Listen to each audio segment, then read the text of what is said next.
இனிய நண்பர்களே, வணக்கம். நாம் ஆழ்வார்களின் வரலாற்றை பார்த்து கொண்டு வருகிறோம். ஆழ்வார்கள் தமிழுக்கும் ஆன்மீகத்துக்கும், குறிப்பாக வைணவத்துக்கும் ஆற்றிய தொண்டுகளை பார்த்து மலைத்து போயிருக்கிறோம். முதல் ஆழ்வார்கள் வாழ்ந்த காலத்தே உடன் வாழ்ந்த ஆழ்வார் திருமழிசை ஆழ்வார். இவரது பிறப்பும் கண்ணனின் அவதாரத்தை ஒத்திருக்கிறது என்று கூறுவார்கள். கண்ணன் எப்படி தேவகியின் மகனாக பிறந்து யசோதையின் அரவணைப்பில் வாழ்ந்தது போல திருமழிசை ஆழ்வாரும் வளர்ந்தார் என்று சொல்வார்கள். திருமாலின் அடியவராக திகழ்ந்த பார்கவ முனிவருக்கும் கனகாங்கி என்னும் தேவ மங்கைக்கும் திருமழிசை என்ற திருத்தலத்தில் பெருமானின் சுதர்சன சக்கரத்தின் அம்சமாய் அவதரித்தவர் திருமழிசை ஆழ்வார். கை கால்கள் இன்றி பிறந்ததால் பெற்றோர் இந்த குழந்தையை ஒரு பிரம்பு புதரின் கீழ் போட்டுவிட்டு சென்றதாகவும், அதன் பின்பு பிரம்பு அறுக்கும் தொழில் செய்யும் திருவாளன், அவரது மனைவி பங்கை செல்வி ஆகியோர் அந்த குழந்தையை எடுத்து வளர்த்ததாகவும் குரு பரம்பரை கதைகள் கூறுகின்றன.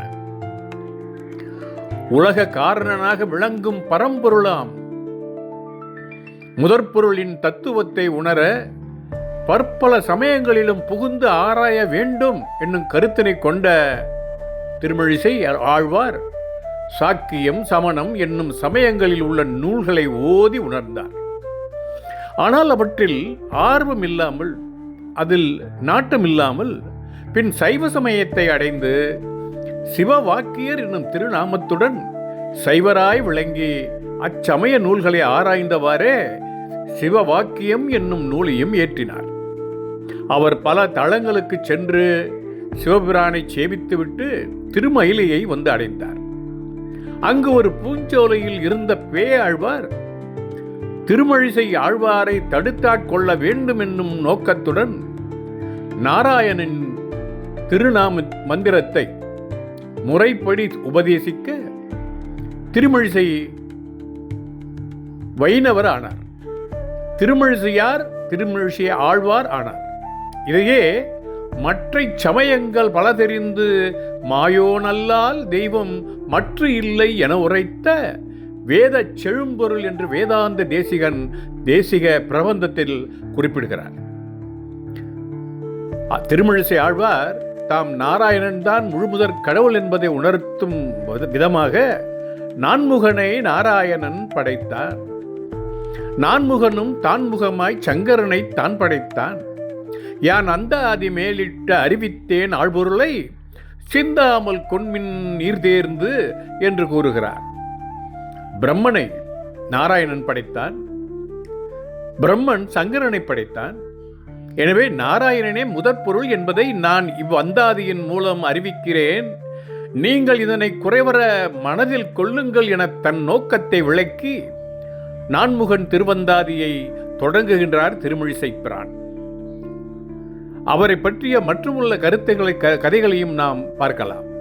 ஒரு முதியவள் திருமழிசை ஆழ்வாரின் வீட்டில் தூய்மைப்படுத்தி கோலமிட்டு அலங்கரித்து வந்தால், ஒரு நாள் ஆழ்வார் யோகத்திலிருந்து விழித்து பார்த்தவுடன் அவளை பார்த்துவிட்டு, உனக்கு என்ன வேண்டுமோ கேள், வரம் தருகிறேன் என்று சொல்ல, அவளுக்கும் எனக்கு இந்த முதுமை வந்துவிட்டதால் தொண்டு செய்ய முடியாமல் போவதால் இந்த கிழத்தனம் போகும்படி அருள் பாலிக்க வேண்டும் என கேட்க, ஆழ்வாரும் அப்படியே ஆக கடவுது என்று சொல்கிறார்.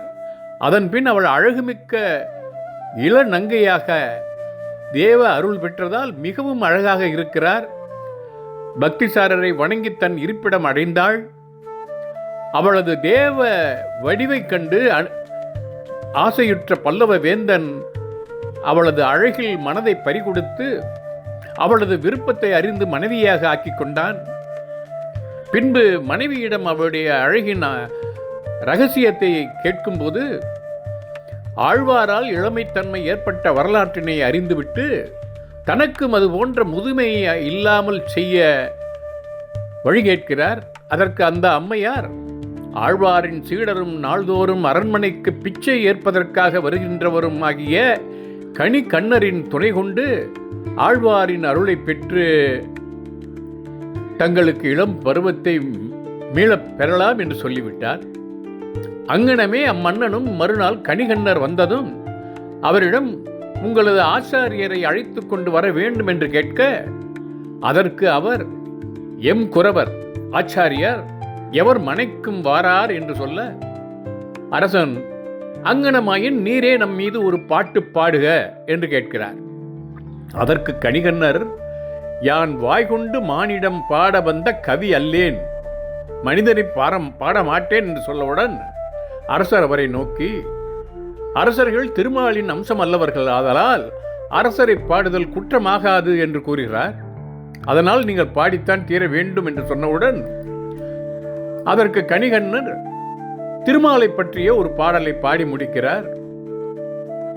பாடி அதற்கு சொல்கிறார், தாங்களே அரசர்கள் திருமாலின் அம்சம் என்று அறிவித்ததால் திருமாலை பற்றி பாடி அது அரசரை பாடுவது போல் அன்றோ என்று சொல்லிவிட்டார். உடனே மன்னன் சிரம் கொண்டு, இன்றே நீர் நமது நகரை விட்டு செல்வீராக என கடிந்து கூறிவிட்டான். கணிகண்ணன் மன்னரின் ஆணைப்படி நகரை விட்டு வெளியேறிய போது திருவெக்காவில் பள்ளி கொண்டிருந்த பெருமான், அதாவது திருமாழிசை ஆழ்வாரின் பாட்டுக்கு ஏற்ப திருவெக்காவில் பள்ளி கொண்டிருந்த பெருமான் தன் பைனாக பாயை சுருட்டி கொண்டு திருமழிசை ஆழ்வார் பின்னே சென்றாராம். அதை பாடலில் சொல்கிறார். மணிகண்டன் கணிகண்ணன் போகின்றான் காமரு பூங்கச்சி, மணிவண்ணா நீ கிடக்க வேண்டா துணிவுடைய, சென்னா புலவனும் செல்கின்றேன் நீயும் உன்றன், பைனாக பாய் சுருட்டிக் கொள் என்று இறைவனையே தன்னுடன் அழைத்து கொண்டு சென்றதாகவும், பிறகு மனம் வருந்தி மன்னன் மன்னிப்பு கேட்டவுடன் இவரது வேண்டுகோளுக்கிணங்க மீண்டும் ஊர் திரும்பி தன் பைனாக பாயை விரித்து பள்ளி கொண்டதாகவும் கூறுகிறார்கள். முதல் பாட்டுக்கு பெருமாள் எழுந்து செல்ல சமாதானமானதும் அதை சற்றே மாற்றி இப்படி பாடுகிறார்.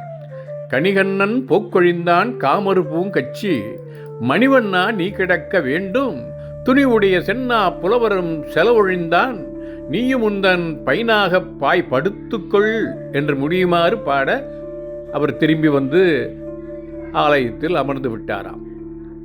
எவ்வளவு அழகான கதை பாருங்கள். முதல் ஆழ்வார்கள் வாழ்ந்த காலம் கிபி 6ஆம் நூற்றாண்டு என்பார்கள். அவர்களில் பாடலில் காணாத அளவுக்கு மாற்று சமயங்களையும் பிரிவுகளையும் கண்டிக்கும் இயல்பு திருமழிசை ஆழ்வார் பாடல்களில் காணப்பெறுவதால் அவர்கள் காலத்திற்கு பின்னரும் திருமழிசை ஆழ்வார் வாழ்ந்திருக்க வேண்டும் என்பது வரலாற்று ஆய்வாளர்களின் கருத்து. இவர் காலம் கிபி 6ஆம் நூற்றாண்டிலிருந்து 7ஆம் நூற்றாண்டின் முன் பகுதி என்று சொல்வார்கள். 4000 திவ்ய பிரபந்தத்தில் முதல் 1000ல் திருச்சந்த விருத்தம் இவருடையது. 120 பாசுரங்கள் கொண்டது. இயற்பா என்ற பிரிவில் அமைந்த நான்முகன் திருவந்தாதி என்ற பிரபந்தம் 96 பாசுரங்களை கொண்டது. இவரது வாழ்க்கை வரலாறு இறையருள் வழிப்படி பல திருப்பங்கள் ஏற்பட்டு ஆழ்ந்த ஞானம் பெற்றே வைணவ பழமாக மாறி உள்ளதை நமக்கு எடுத்து காட்டுகிறது. எனவே இறைவன் அருள் பெற்ற அடியாரை வணங்குதல் நமக்கும் இறைவன் அருள் பெரிய வழிவகுக்கும் என்று நினைத்து திருமழிசை ஆழ்வார் அடியே சரணம் என தொழுவோம். ஓம் நமோ நாராயணாய.